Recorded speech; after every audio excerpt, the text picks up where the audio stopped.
I was at the base for 14 years. 8 of those years, I worked in Religious Technology Center. So that was David Miscavige's top organization. I attended hundreds of meetings, maybe even thousands. I witnessed definitely thousands of instances of David Miscavige physically abusing staff. And I saw punching, shoving, slapping, strangling, hundreds of times. It was a culture of fear, entirely driven and controlled by David Miscavige. Norman Starkey, I probably witnessed hundreds of times of physical abuse where Miscavige would punch him, shove him.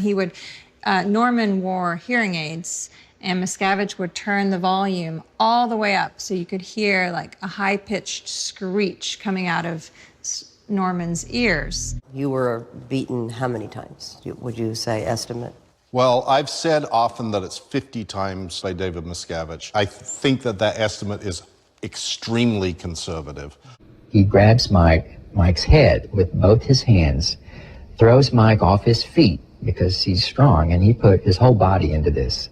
He smashed Mike's head against this cherry wood wall. He grabs Mike around the neck, swings around, and is choking him, and he's holding his neck.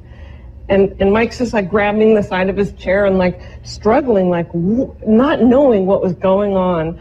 And his face is turning red, and the veins are popping in his neck. I get called down to Miscavige's room. Miscavige kicks the screen door open to his bedroom and comes running out in a terry cloth robe and just starts beating on Mike Rinder. I mean, savagely beating on him across the face, in the stomach. You know, Mike bends over. Miscavige grabs him around the neck.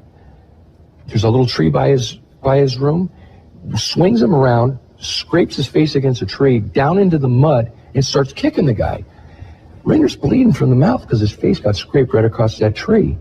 Rathbun says in 2000 he saw David Miscavige attack Mike Rinder again in a conference room. Miscavige came in, pinned Rinder up under the table in his chair, and was whacking him upside the head, and then grabbed him around the neck, choked him, and twisted him around and threw him to the ground by his neck.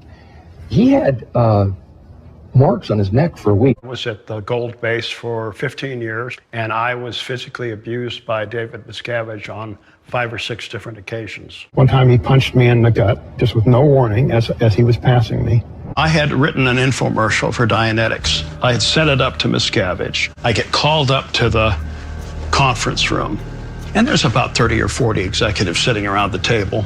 He starts reading from my script and making fun of it, and I said, sir, if I can just explain. Yeah. And he goes, see? You see how he talks to me? He's working himself into a tizzy, right? Then finally, he jumps up on the table, launches himself at me, knocks me back against the partition wall, starts hammering my face, knocks me down on the floor. I was scratched up. My shirt was ripped off. It's about 15 times I witnessed where he physically assaulted people. Ray Medoff's really tall, and David Miscavige is very short. So he had Ray sitting at attention, and then he just boxed his ears and punched him and hit him, and I witnessed that.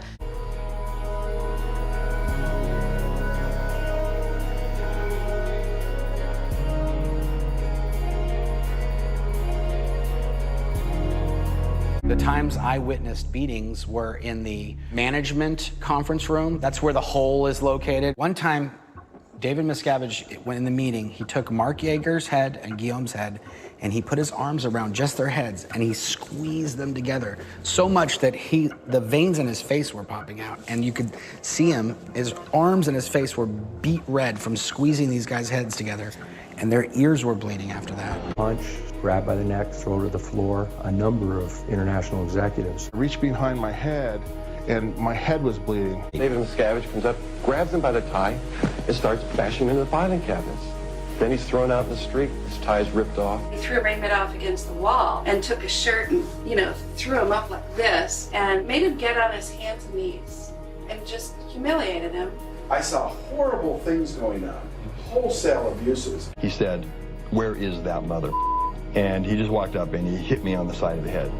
There was a beating every day. And if it wasn't him doing it, it was from him inciting others to do it to others.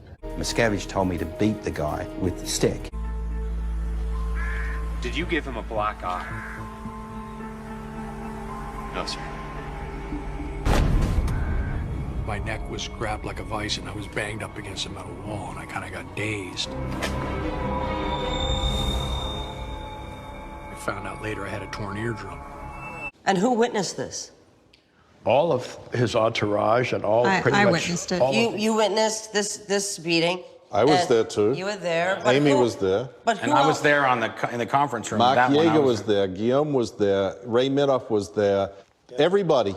Well, the reason I say this out loud is so that, again, the FBI or the Sheriff's Department will maybe now have witness names that they can then go maybe interview and say, you were witness to these crimes because those people that you just mentioned are still there at the Gold Base.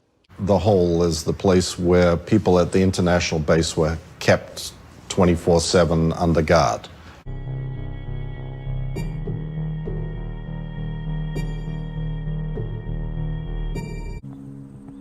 In 2004, Miscavige ordered the top officers of the Sea Org to Scientology's Gold Base in Southern California.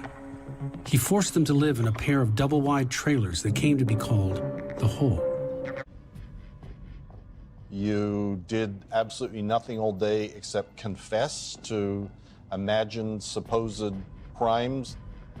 It was truthfully a thought reform program that was put into place and used as a threat for other people that were outside of it, that watch out or otherwise you're going to be put in the hole too. He had put about 40 executives of Scientology International basically locked up into a room called the Hole. It had bars on the windows, and the one entrance was guarded by security 24 hours a day. It was literally an office building that was the international management office building that consisted of two double-wide trailers connected together that had the entrances and exits barred except for one, which was at the front where there was a 24-hour-a-day security guard. All of the windows were screwed so that they could not be opened beyond this much, so nobody could get out a window. The doors had bars put on them. The windows all had bars put on them. I'm the guy that put the bars on the doors of the Hole. Describe what the Hole is. Well, originally it was just offices that were set up with some office trailers as temporary headquarters. I got called by Miscavige's secretary, and he said, COB wants this place made secure. He wants bars put on all the doors so no one can get out. More than 100 people were in that building 24/7, sleeping literally on the floor, being fed whatever was left over from the dining room, and being allowed to go take a shower once a day unless David Miscavige happened to be on the base and he didn't want to catch sight of anybody, so if he was around, then nobody even took a shower. I had to stay there, sleep there. It stunk, and there were ants crawling around. Did you sleep about an hour, 2 hours a night? One executive was made to mop up the bathroom floor with his tongue. Another was put into a bucket and pummeled by some of the women. Miscavige slapped me across the face, knocked me on the ground, kicked me a couple times. Flailing fists, kneeing him in the stomach, getting him on the floor. And the carpet there was industrial strength carpet. And people, myself included, were made to crawl around on their hands and knees around this big table. And eventually your hands become bloodied and your knees become bloodied. And the next day you're doing it again, so it never really heals. And this went on for years. This isn't a couple of days. The nominal president of the church is a man named Heber Gent. She was in there for 7 years.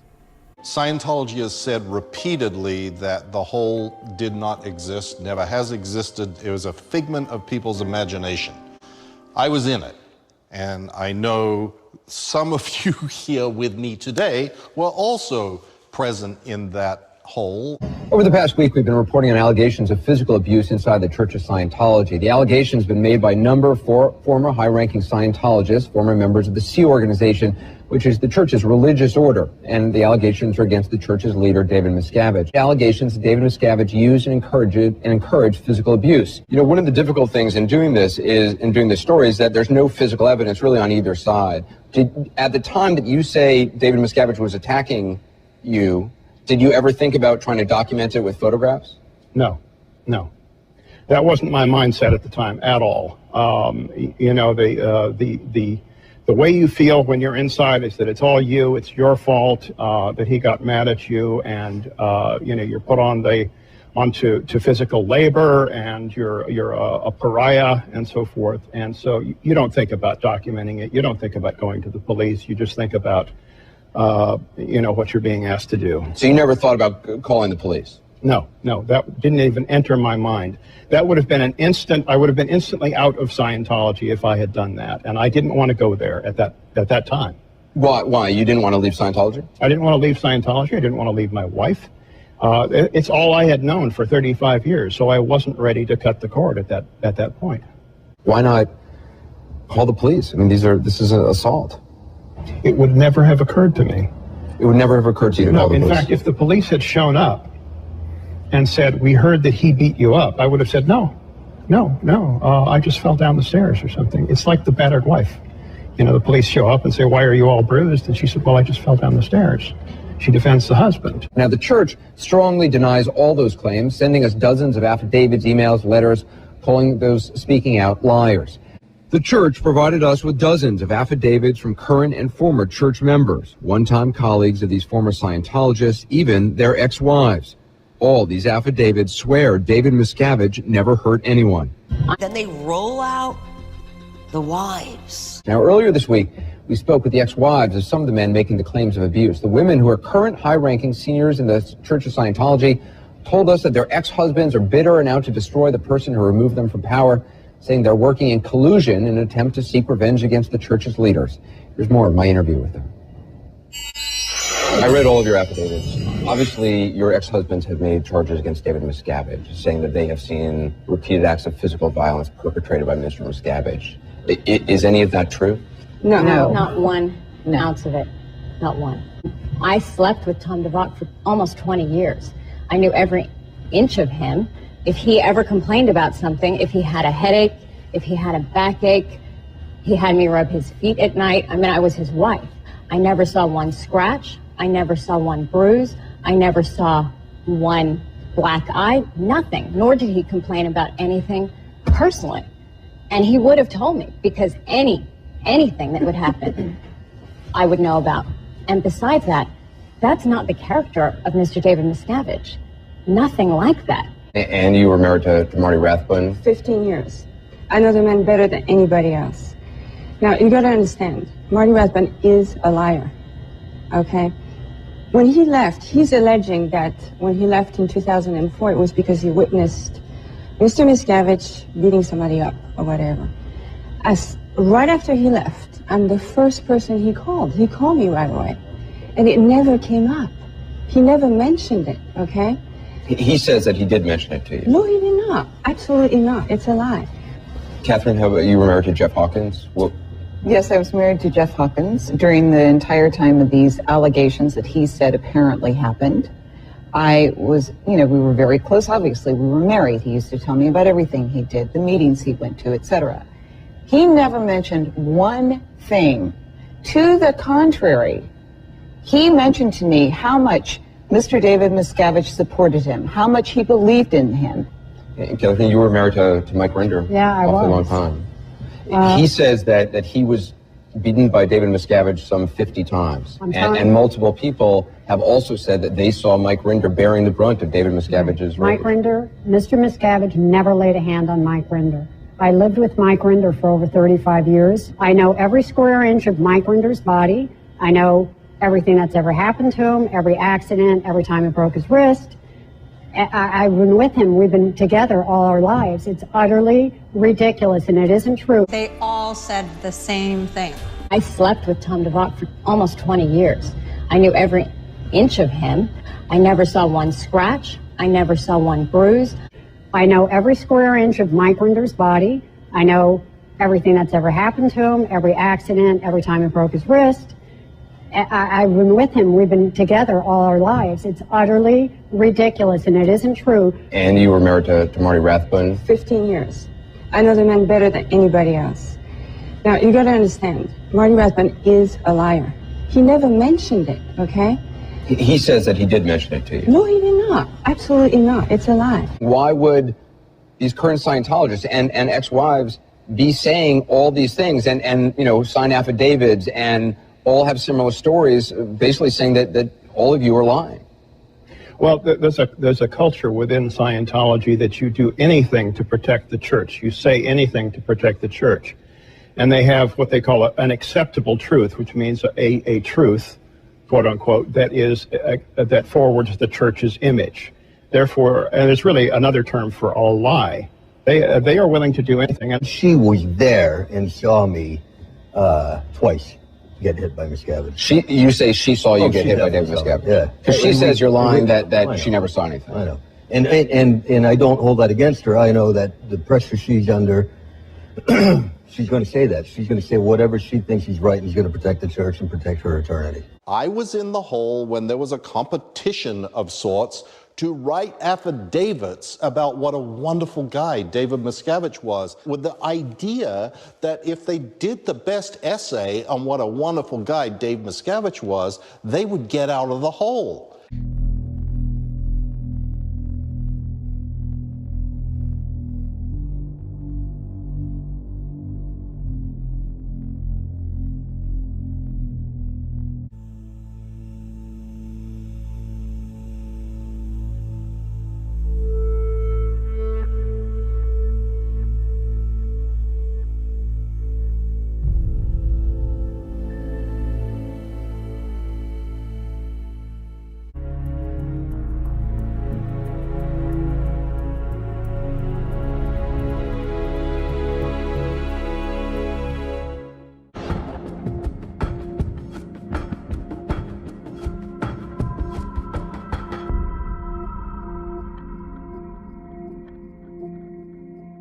Over the years, Miscavige has fished people out of the hole to go appear in the media and are tasked with the job of trying to prove how dedicated, loyal, and on the team they are in their presentation to the media.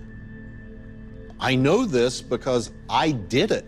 Those allegations are absolute, utter rubbish. Absolute, utter rubbish. I think if law enforcement and whoever else really understood the mentality that when you're in, you'll do anything to protect your religion. Yeah. You will lie, you will do anything because it's the greater good, because it's the salvation of your church. The FBI said, okay, would you help us on a raid? Absolutely. I would go in, I'd tell you exactly where to look, where to find him sleeping in the sleeping bags, everything else, and I think it's a waste of time. And she goes, everybody said that. Everybody's told me the same thing. Why? And I said, they're believers. They are, you're going to walk in there and nobody's going to turn on you. They're all going to go, hey, we're doing this on our own accord. No, but if they said, we have reports that you've been beaten, that you're held against your will. And nobody's going to do that. No one will do that. When you're in there, that's why it's a cult. Now, without physical evidence, it's impossible to prove who's telling the truth. But the seriousness and similarity of those allegations also make their stories impossible to ignore. The public's entitled to ask, why has there been no proper police inquiry into what happened inside the Church of Scientology?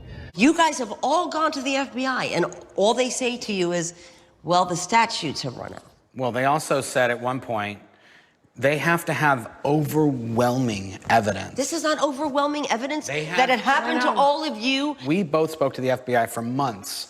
In detail about every single aspect of everything that goes on at that property. So was I, so was Amy, so was Jeff, so was Marty Rathbun. And what happened? The FBI said, We need overwhelming evidence. We need a testimony from everyone who was there. Sea Org members are housed and held at secure locations where they work 15-hour days. Sea Org members are given no days off and are permitted only limited and monitored contact with anyone outside of the camps where they live and work. All incoming and outgoing mail is opened and read. All Sea Org members' passports are held in the security office. All Sea Org members are instructed how to lie to outsiders and authorities. We often said, if you want to know what Scientology did and them hiding crimes over the decades, all you need to do is conduct a raid like the FBI successfully did in 1970, and they received all kinds of information they weren't looking for. All that information is in the folders in Scientology. They're all in Building 50. Yeah. Building In the 50. in the RTC high-density building. files in David Miscavige's Wing. office wing. Yeah, we gave that to the FBI. Every single file location on the property, we marked on a map and explained how to get to it.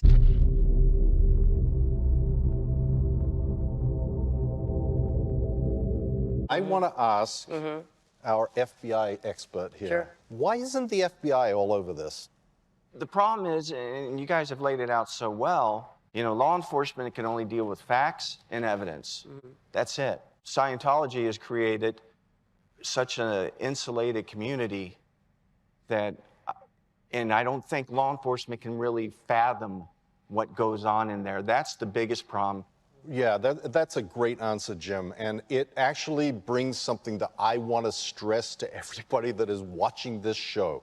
If you are aware of this sort of abuse, if you are aware of someone else who's been abused, if you've been abused, please go to law enforcement. Go and make a report. Even if you think it's too late, they're not going to believe you, whatever. The accumulation of information is something that is valuable because Scientology does show up and say, well, we've got 20 people that says this never happened. But if there are 50 people that said that it did, then that's a different equation. So please, listen to the FBI. Do what the FBI guy says. Go report it and provide all the information that you can. These people have gone to the authorities. They have gone to the FBI. The statutes have run out for some. What we had hoped would happen, happened. Somebody new escaped.